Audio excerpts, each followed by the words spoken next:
The verdict came down like a thunderclap in the packed courtroom. Guilty on all counts, the judge announced, his voice firm and clear. The woman's shoulders slumped as the full weight of her actions finally came crashing down.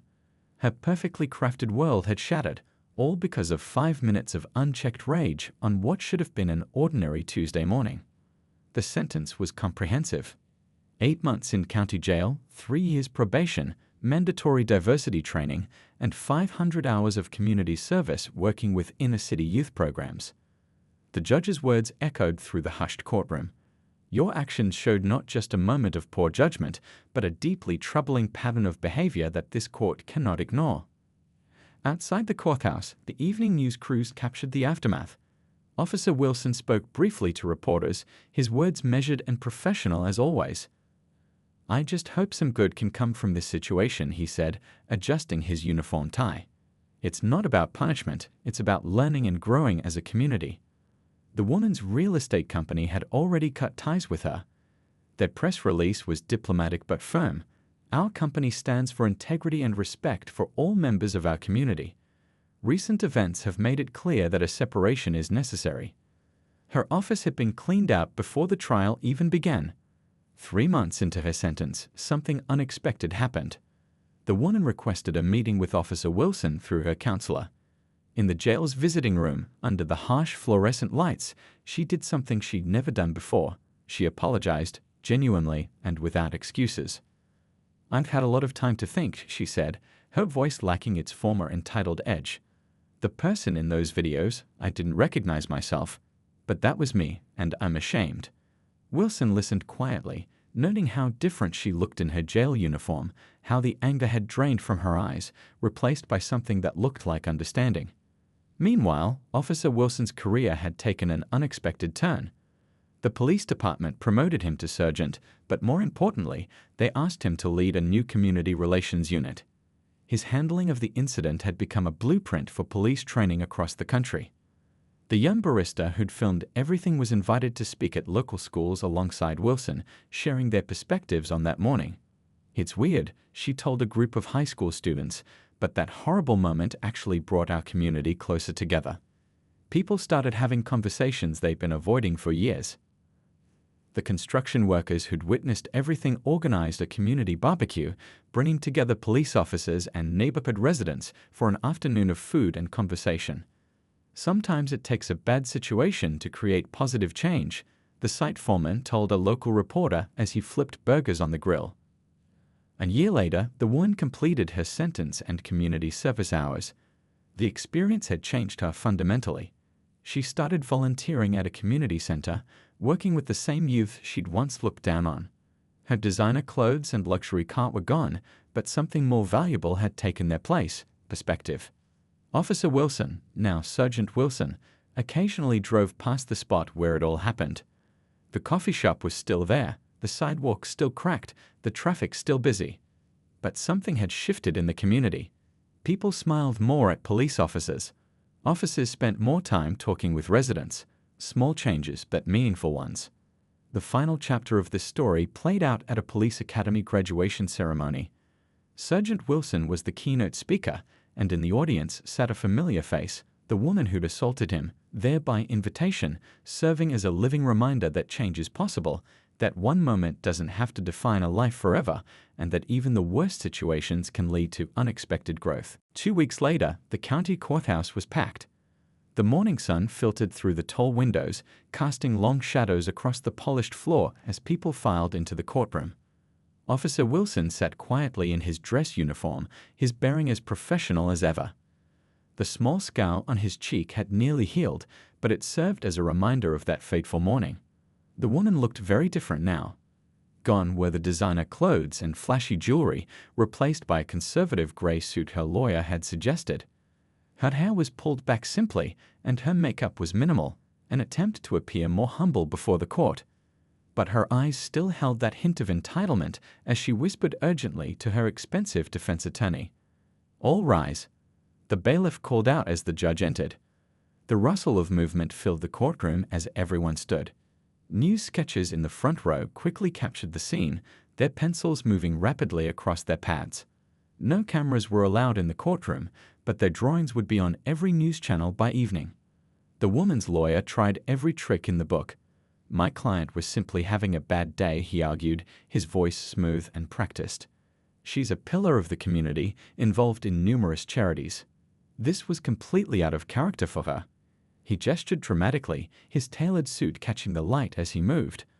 But then the prosecution started playing the videos. First came Officer Wilson's body camera footage, clear, professional, damning. Then the bystander videos, one after another, each showing the same scene from different angles. The young barista's footage, the construction worker's video, the delivery driver's dash cam, even the woman's own phone recording, which had captured everything in perfect detail. The audience in the courtroom watched in silence as the scene played out on the screens. Someone gasped when the slap connected. The judge's expression grew sterner with each racial slur that echoed through the speakers. The woman seemed to shrink in her chair as her own voice filled the room with words she couldn't take back. During a brief recess, reporters gathered in the courthouse hallway, their voices low as they discussed the case. "I've covered hundreds of trials," one veteran court reporter whispered to his colleague, "but I've never seen evidence this clear-cut." Back in session, the prosecution called their expert witness, a police training specialist. He broke down every moment of the incident, praising Officer Wilson's textbook handling of the situation. "This will be shown in police academies for years to come," he testified, as a perfect example of professional restraint and proper procedure. The woman's husband sat in the back row, his face a mask of worry. Their country club membership had already been quietly revoked. Their social circle had shrunk considerably. The charity boards she'd once sat on had asked her to step down.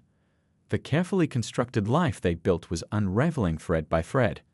When it came time for character witnesses, the prosecution had an unexpected surprise. The elderly man from the original traffic stop had come forward. He described how professionally Officer Wilson had treated him that morning, right up until the moment the woman had interrupted. His testimony painted a clear picture of the contrast between Wilson's behavior and the woman's actions. The defense tried one last angle, arguing that the media attention and viral videos had already punished their client enough. But the judge wasn't having it. His eyes were fixed on the woman as her lawyer made this final plea, his expression making it clear that actions have consequences regardless of social status. As the sun began to set outside the courthouse windows, casting long shadows across the now hushed courtroom, everyone knew they were watching more than just a trial. They were witnessing a moment that would spark important conversations about privilege, respect, and accountability in their community and beyond. By noon, the morning's events had exploded across social media. Video clips from dozens of angles flooded every platform, each showing the same undeniable truth. The hashtag Cops with Class was trending, alongside clips of Officer Wilson's remarkable restraint. Local news stations had interrupted their regular programming to cover the story, with helicopters circling overhead to capture aerial shots of the now cleared scene. Inside the police station, the booking process was underway. The woman's designer clothes looked oddly out of place in the stark booking room. Her makeup had smeared from crying, and her earlier confidence had crumbled into a mix of anger and fear. Her one phone call wasn't to her lawyer, it was to her husband, who could be heard shouting through the phone from across the room. Officer Wilson sat at his desk, finishing his incident report with the same careful attention to detail he brought to everything. The cut on his cheek had been cleaned and bandaged by the station's medical officer, though he'd refused to go to the hospital. His fellow officers kept stopping by his desk, some offering support, others just shaking their heads in disbelief at the video footage playing on the break room TV. Outside, news vans lined the street in front of the police station. Reporters in pressed suits stood before cameras, recounting the morning's events to their viewers. The video, which has now been viewed over 2 million times, shows what appears to be an unprovoked assault on an officer during a routine traffic stop. One reporter explained, her hair blowing slightly in the afternoon breeze. Back at the scene of the incident, the coffee shop had become an impromptu gathering spot for witnesses sharing their stories. The young barista who'd filmed everything was being interviewed by a local news crew. The officer was so professional, she explained, still wearing her green apron. Even after she hit him, he stayed completely calm. "I've never seen anything like it." The construction workers who'd witnessed everything had returned to their job site, but they couldn't stop talking about what they'd seen. "Man, that officer deserves a medal," one said, adjusting his hard hat. "The way he handled that situation, that's exactly how police work should be done." Social media was ablaze with commentary. The clips were being shared and reshared, each with thousands of comments. Local community leaders were already releasing statements, most praising Officer Wilson's professionalism while condemning the woman's actions. The police department's public information officer had been fielding calls non-stop since the incident. In her holding cell, the woman was beginning to understand the magnitude of what she'd done. Her phone, now in an evidence bag, had continued recording even after it fell. The footage showed everything: her assault, her slurs, her attempts to name-drop important people. There would be no talking her way out of this one. The police chief called a press conference for later that afternoon. The department's social media accounts were flooded with messages of support for Officer Wilson. Local businesses near the incident site were sharing their security camera footage with investigators, providing even more angles of the morning's events. Officer Wilson's sergeant stopped by his desk, placing a supportive hand on his shoulder. "The chief wants to see you," he said quietly. "And the mayor's office called. Twice." Wilson nodded, saving his report before standing up. His uniform was still crisp and professional, despite everything that had happened. The afternoon sun streamed through the station's windows as Wilson walked to the chief's office. Officers and staff members he passed gave him respectful nods. In just a few hours, he'd become the face of professional policing, an example of exactly how to handle a volatile situation with dignity and restraint. As he reached for the chief's door handle, his phone buzzed with a message. The police academy director wanted to know if he'd be willing to speak to the next class of recruits about the incident. It seemed his morning traffic stop was going to have an impact far beyond anything he could have imagined when he'd started his shift that day. The wail of approaching sirens grew louder, bouncing off the downtown buildings like an urban echo. Officer Wilson maintained his professional stance, keeping a careful distance from the woman while ensuring she couldn't return to her vehicle. The small cut on his cheek had stopped bleeding, but the mark she'd left would be visible in the photos that would soon flood social media. 2 patrol cars pulled up within minutes, their blue and red lights painting the morning scene in alternating colors. The backup officers emerged quickly, taking in the situation with practiced eyes. One was a veteran officer with salt and pepper hair, the other a younger officer who'd graduated from the academy just last year. "He's trying to ruin my life." The woman shouted at the arriving officers, her voice hitting a pitch that made nearby pigeons take flight. "Do you know who I am? I'm on the board of the Downtown Business Association." Her phone was still recording, though now it shook noticeably in her manicured hands. The older backup officer, seeing Wilson's injury, immediately moved to secure the scene. "Ma'am, put the phone down and place your hands where we can see them." His tone was firm but professional, a voice that had dealt with countless similar situations over the years. But the woman wasn't done. She backed away, her designer heels wobbling slightly on the uneven sidewalk. "This is harassment. I know the chief of police personally." The crowd had grown larger now, with some onlookers live-streaming the entire incident. A news van had just pulled up, its satellite dish extending skyward. The younger officer moved to block her potential escape route, while Wilson calmly explained the situation to his colleagues. "Full assault, caught on body cam and multiple witness videos. She's been hostile and combative since exiting her vehicle." His voice remained steady, though the red mark on his cheek told its own story. The morning had grown warmer, and beads of sweat were visible on the woman's forehead, causing her perfectly styled hair to start coming undone. Her expensive makeup couldn't hide the rising panic in her eyes as she realized the gravity of her situation. The facade of privilege was cracking with each passing moment. "Last chance, ma'am," the older officer announced. "Put the phone down and comply, or we'll have to use appropriate force to detain you."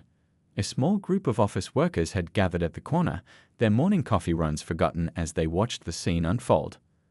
The woman's response was to clutch her phone tighter and attempt to dial someone, presumably one of her important connections.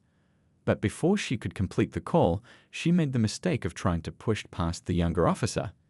It was a decision she'd soon regret. With swift, practiced movements, the officers moved in to detain her. There was no excessive force, no dramatic takedown, just textbook police work executed with professional precision. Her phone clattered to the ground, still recording as she was carefully but firmly handcuffed. "My lawyer will hear about this," she shouted, her voice cracking with a mix of anger and fear. This is police brutality. But the crowd of witnesses knew better. They'd seen everything, and their videos would tell the true story. A gentle morning breeze rustled through the trees lining the street, a peaceful contrast to the scene below. The woman's shouts had devolved into quiet sobs as the reality of her situation finally seemed to sink in. Her perfectly planned morning had spiraled into a life-changing mistake, all because of a few minutes' traffic delay and her own prejudices. Officer Wilson stepped back, allowing his colleagues to handle the arrest while he provided a detailed statement for the gathering news reporters.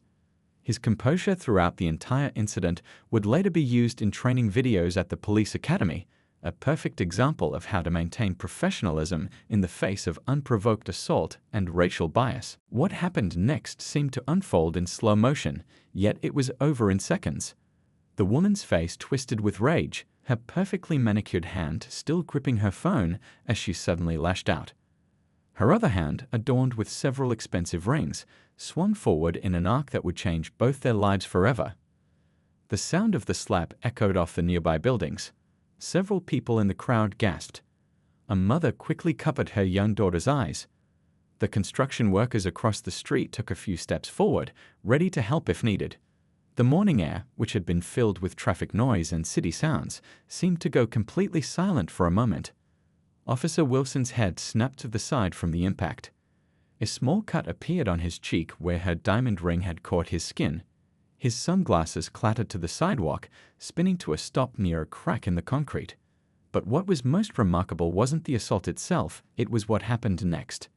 Instead of retaliating, Wilson stood his ground.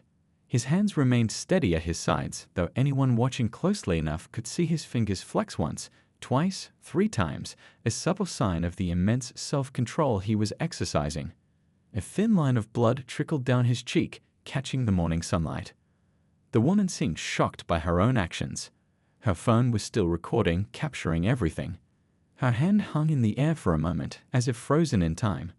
Then, reality seemed to crash back in. Her eyes widened as she realized what she'd done, but instead of showing remorse, she doubled down. "You made me do this," she screamed, her voice cracking with hysteria. "This is your fault." More racial slurs poured from her mouth, each one captured crystal clear on dozens of phones and cameras around them. The crowd had grown larger now, forming a loose circle around the scene. Someone in the back was already dialing 911. Officer Wilson reached up slowly and touched his cheek, looking at the small amount of blood on his fingers. 20 years of training and experience seemed to converge in this moment. His voice, when he finally spoke, was steady and clear. "Ma'am, you are under arrest for assaulting a police officer." The woman's face went through a rapid series of emotions: anger, fear, disbelief, and then back to anger. She took a step back, her designer heel catching in a crack in the sidewalk. "You can't arrest me," she sputtered, looking around wildly as if searching for support from the crowd. "Do you know who my husband is?" The morning sun continued its climb in the sky, casting harsh shadows that seemed to underscore the gravity of the moment. A gentle breeze carried the scent of fresh coffee from the nearby shop, a strangely normal detail in this anything but normal scene. Someone's car alarm went off in the distance, making several people jump. Time seemed to speed up again as Wilson calmly reached for his radio, his movements deliberate and professional. "Dispatch, this is Officer Wilson. I need backup at Madison and 4th. I have a 242 in progress." The radio crackled with acknowledgement, promising help was on the way. The woman's phone was still recording, still capturing every moment, but now it was shaking slightly in her hand as the reality of her situation began to sink in. The crowd watched in tense silence, knowing they were witnessing something that would soon be playing on news channels across the country. Little did anyone know, this moment would become more than just another viral video. It would spark conversations about privilege, respect, and the daily challenges faced by law enforcement officers. But right now, on this ordinary Tuesday morning that had become anything but ordinary, Backup units were already rolling toward the scene, their sirens growing louder in the distance. The woman from the Mercedes was now just a few feet away from Officer Wilson, her designer heels clicking against the pavement like angry punctuation marks. She held her latest iPhone up, recording everything while walking closer. The morning sun caught her expensive jewelry, sending little flashes of light dancing across the scene. "I've been sitting here for 15 minutes, she shouted, though it had barely been 5. Her voice carried down the street, causing several more people to stop and stare. "Do you know who I am? I have a very important meeting to get to." Wilson kept his voice steady and professional, the way he'd been trained. "Ma'am, I need you to return to your vehicle. I'll be with you in just a moment." His words were calm, but firm, the tone he'd perfected over countless similar situations. But she wasn't having any of it. She moved even closer, her phone camera pointed directly at his face. The smell of her expensive perfume mixed with the morning air as she invaded his personal space. "I don't think you understand," she said, her voice dripping with entitlement. "I'm the vice president of sales at River Heights Realty. I don't wait for people like you." More phones were coming out now. A young barista had stepped outside the coffee shop, her green apron catching the breeze as she filmed. A delivery driver had stopped his truck, watching the scene unfold with concern written across his face. Even the crossing guard at the corner had noticed, her orange vest bright against the morning sky as she directed her attention toward the confrontation. "Ma'am," Wilson repeated, taking a professional step back, "I understand you're frustrated, but I need you to step back and return to your vehicle." His right hand instinctively moved to rest near his radio, ready to call for backup if needed. Years of experience had taught him to read situations like this, and something in her eyes told him this wasn't going to end well. That's when she started. The words that came out of her mouth were ugly, the kind that make decent people wince. She spat out racial slurs like they were casual conversation, each one catching the attention of more bystanders. A group of construction workers across the street stopped their work, their yellow hard hats turning in unison toward the commotion. Wilson's body camera continued recording, its small red light steady and unwavering. His training kicked in harder now, deep breaths, maintain professionalism, document everything. The morning had turned into a test of everything he'd learned in his 8 years on the force.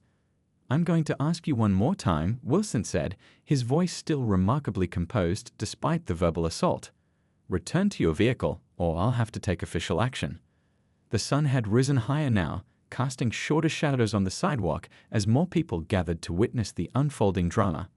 She responded by moving even closer, her designer sunglasses now pushed up on her head, her eyes blazing with an irrational anger that seemed to have been brewing long before this morning.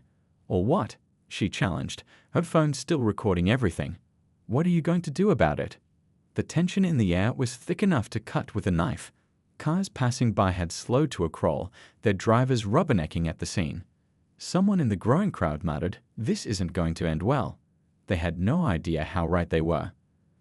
The next few moments would become viral footage across social media platforms nationwide, viewed millions of times and sparking countless debates.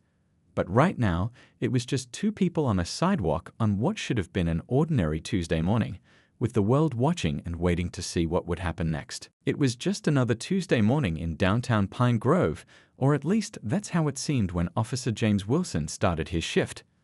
The summer sun was already beating down on the city streets, and the usual mix of commuters and delivery trucks created a steady stream of traffic along Madison Avenue.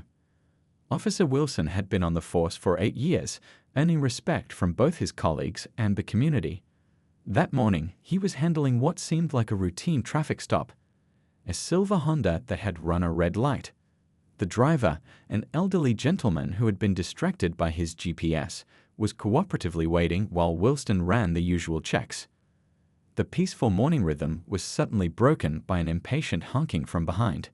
In his rearview mirror, Wilson could see a pristine white Mercedes SUV that had pulled up behind his patrol car. The driver was visibly gesturing in frustration, apparently annoyed by the brief delay to her morning schedule. Wilson tried to stay focused on his current stop, calmly explaining the violation to the elderly driver while maintaining awareness of the situation behind him. The honking continued, becoming more aggressive with each passing minute. Through his training and experience, Wilson had learned to keep his cool in such situations. It was just part of the job. But the scene was about to change dramatically. The Mercedes driver, a well-dressed woman in her 40s wearing designer sunglasses and clutching an expensive-looking handbag, began revving her engine. She was clearly trying to intimidate him into rushing through the stop. Wilson could hear her engine roaring even over the ambient street noise. Several bystanders at the nearby coffee shop had started to notice the commotion. A few had pulled out their phones, sensing that something newsworthy might unfold. The morning sun glinted off their screens as they watched the scene develop. Wilson finished writing the citation for the elderly gentleman, who apologetically signed it and prepared to drive away. It was then that Wilson's instincts, honed by years of experience, told him that this morning was about to become anything but routine. The air felt heavy with tension as he heard the Mercedes door slam. In his peripheral vision, he could see the woman storming toward him, her heels clicking aggressively against the pavement. Her face was contorted with an anger that seemed completely out of proportion for a brief traffic delay. What happened next would change both their lives forever, though neither of them knew it yet. As Wilson turned to face the approaching woman, he activated his body camera, a habit that had become second nature over the years. The small device's red light blinked steadily, silently recording what was about to unfold. The morning traffic continued to flow around them, cars passing by like water around rocks in a stream. Some drivers slowed down to watch, others hurried past, eager to avoid any involvement. The scene was set for a confrontation that would soon make headlines across the country and spark conversations in homes, offices, and social media platforms nationwide.